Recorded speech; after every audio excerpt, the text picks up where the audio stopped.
There are corners of the wilderness where natural selection creates mistakes, or perhaps monsters. We assume we know what lives in the dark.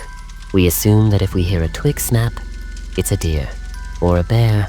But deep in the Cascades, Elias found something that defies biology, something that shouldn't exist. Elias was an experienced tracker. He knew the rhythm of the forest, but that night, the rhythm stopped. The birds went silent. The crickets vanished. The air grew heavy with the smell of musk and copper. He froze near a ridge, hearing a sound behind him.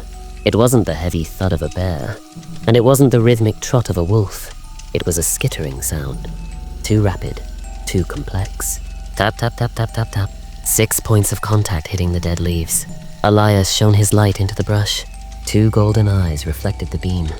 At first, his brain registered a mountain lion, a big one. But as the beast stepped into the clearing, Elias's mind rejected what he saw. It didn't crouch like a cat. It rippled. Protruding from its elongated ribcage wasn't just 4 legs, but 6. An extra pair of muscular limbs grafted near the shoulders, twitching independently. It moved with the fluidity of a feline, but the mechanical creepiness of a spider. An anatomical nightmare. The creature opened its jaw, wider than any cougar should, and let out a scream that sounded like tearing metal. It didn't run. It flowed over the fallen logs, those extra legs pulling it forward with terrifying speed. Elias didn't wait to count the claws. He scrambled up the sheer rock face of the ridge, adrenaline pushing him beyond human limits.